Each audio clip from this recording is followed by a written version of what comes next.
नमः संस्कृताय मित्रों, मैं टीम स्टार क्लासेस से आशीष तिवारी एक बार पुनः आप सभी लोगों का सहृदय स्वागत करता हूं। साथियों, संस्कृत का एमसीक्यूज आपके समक्ष हम रख रहे हैं, तो चलिए देखते हैं प्रश्न संख्या 71 से। और प्रश्न संख्या 71 है आपके सामने, 18 को कहते हैं। 18 को हम संस्कृत में क्या कहते हैं, इसका जवाब आपको देना है अष्टदश, अष्टादश या फिर अष्टदश या फिर अष्टदशा।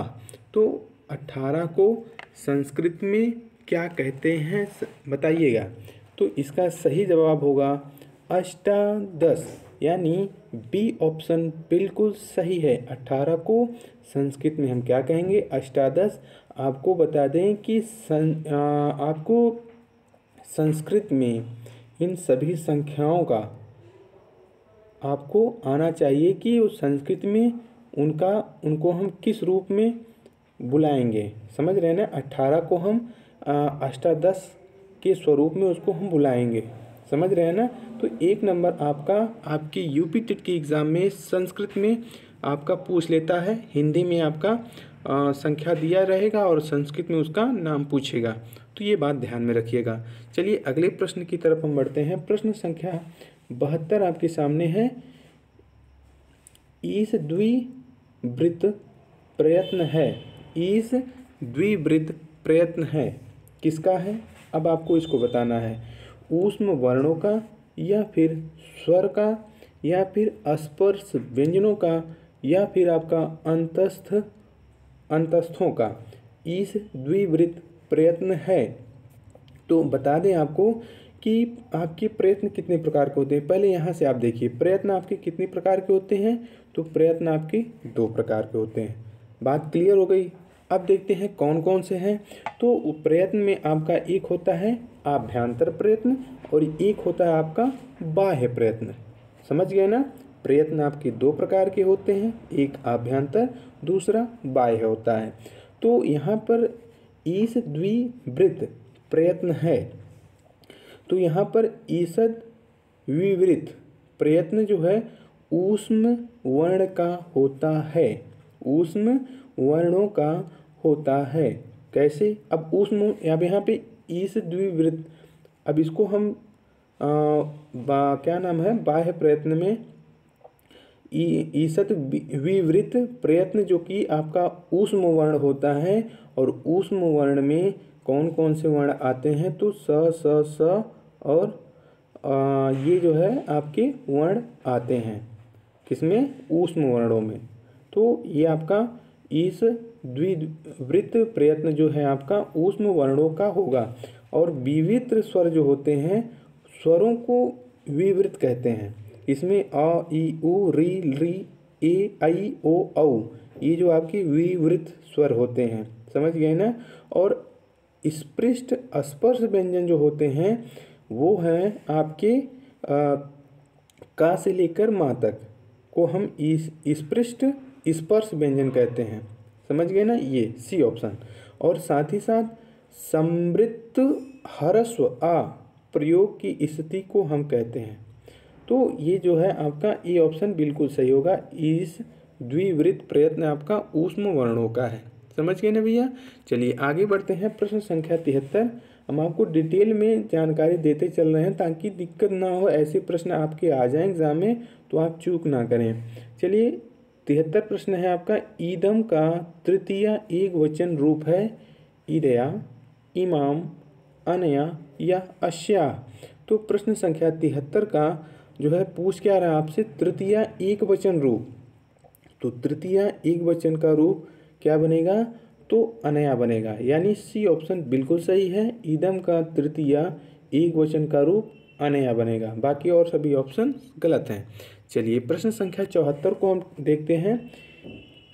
पितृव्य का अर्थ है, पितृव्य का अर्थ है मामा, चाचा, बड़े पिताजी या फिर पिताजी।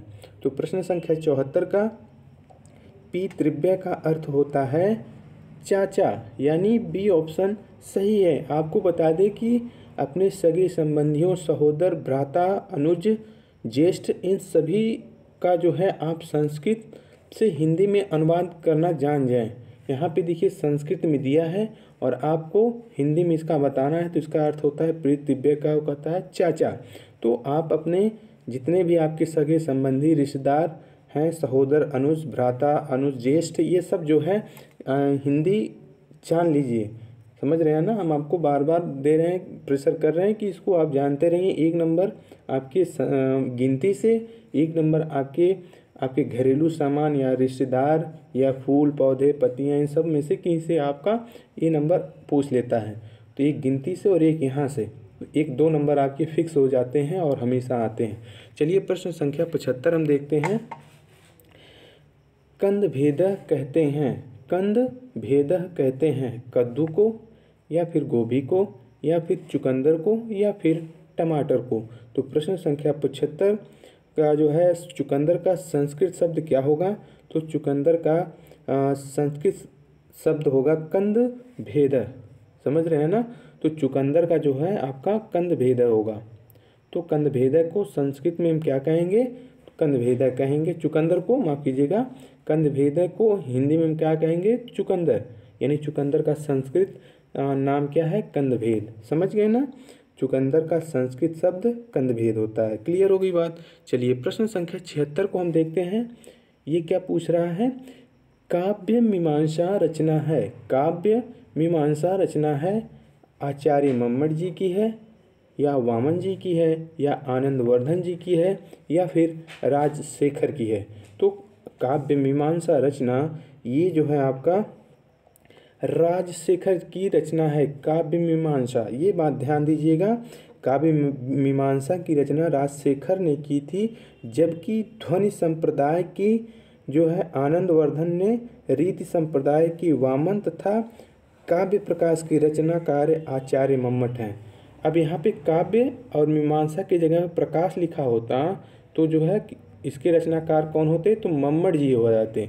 लेकिन अब यहाँ काव्य मीमांसा लिखा है तो राजशेखर हो जाएंगे।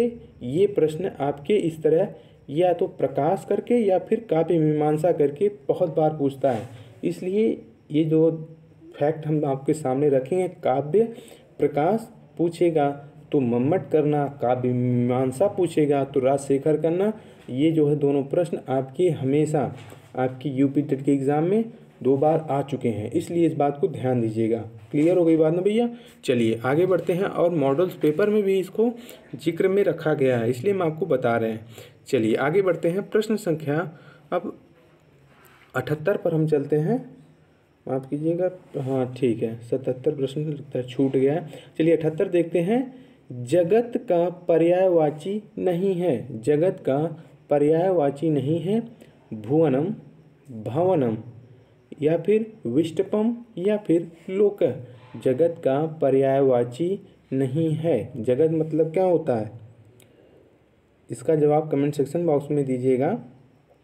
तो चलिए भुवनम और विष्टपम और लोक, जगत, लोकः जो है आपके जगत के पर्यायवाची हैं। कौन कौन से? भुवनम और उसके बाद आपका क्या है? विष्टपम और उसके बाद आपका लोकः। ये जो है जगत के पर्यायवाची हैं। समझ गए ना? ये भवनम, भवनम आपका क्या है? घर है। और ये जगत का मतलब संसार होता है भैया। लोक मतलब संसार, विष्टपम या भुवनम, और ये सभी क्या हैं? जगत के पर्यायवाची हैं ये 3। और भवनम का मतलब होता है आपका घर। क्लियर हो गई बात ना? घर जो है जगत का पर्यायवाची नहीं है। समझ गए ना हमारी बात को? चलिए प्रश्न संख्या 78 आप समझ गए होंगे। जो भवनम है आपका उसका घर होता है या मकान होता है। समझ गए ना? चलिए प्रश्न संख्या 79 का देखते हैं। अहन किस लकार का रूप है? अहन किस लकार का रूप है? लट लकार का, लोट लकार का, लंग लकार का या फिर विधि लिंग का। तो अहन शब्द किस लकार का रूप है? तो अहन शब्द जो है आपका लंग लकार का, लंग लकार और प्रथम पुरुष, हाँ, लंग लकार का प्रथम पुरुष में बहुवचन का रूप होगा। हाँ बिल्कुल क्लियर, बहुवचन का रूप होगा। लंग लकार का प्रथम पुरुष का बहुवचन का रूप होगा अहन शब्द। समझ गए ना भैया? ये जो है आपका लंग लकार का प्रथम पुरुष बहुवचन का रूप होगा, यानी कि सी ऑप्शन बिल्कुल सही है। और ये शब्द आप ध्यान में रखिएगा, आपके मॉडल्स पेपर में ये जो है प्रश्न हम 4 जगहों पर देखे हैं, हो सकता है आपके एग्जाम में आने वाले समय में पूछ ले। समझ गए भैया? चलिए आगे बढ़ते हैं। अहन शब्द आपका लंग लकार का रूप है। क्लियर? चलिए प्रश्न संख्या 80 है और अंतिम प्रश्न है, कामी श्वता पश्यति। कामी श्वताम पश्यति किस ग्रंथ से संबंधित है? कामी श्वताम पश्यति किस ग्रंथ से संबंधित है? रघुवंश महाकाव्य, अभिज्ञान शाकुंतलम, किरातार्जुनीयम या फिर कुमार संभवम।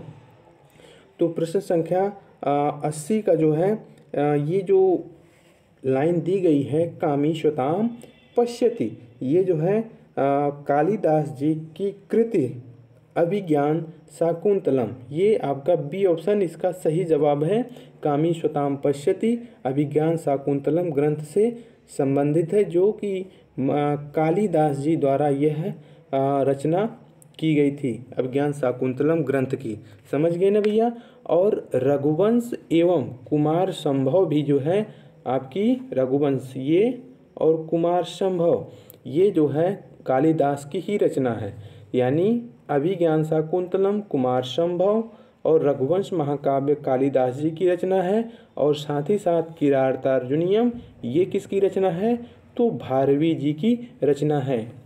अब देखिए आपके सारे ऑप्शंस को हम टच कर रहे हैं जहां ज़रूरत पड़ रही है।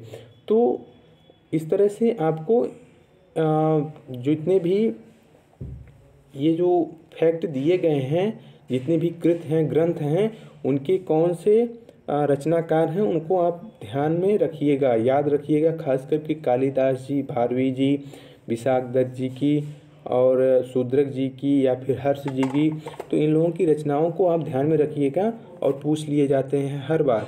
तो चलिए आज का सेशन आपको कैसा लगा, अपना विचार हमें ज़रूर दीजिएगा। उम्मीद करते हैं कि बहुत ही प्यारा सेशन रहा होगा आपके लिए और चुनिंदा प्रश्नों को हम आपके सामने रख रहे हैं। तो चलिए फिर मिलते हैं अगले भाग में। आप सभी लोग अपना ख्याल रखिएगा, जहाँ भी रहिएगा मस्त रहिएगा। Take care. जय हिंद, जय भारत, नमो नमः, वंदे मातरम, शुभ संध्या।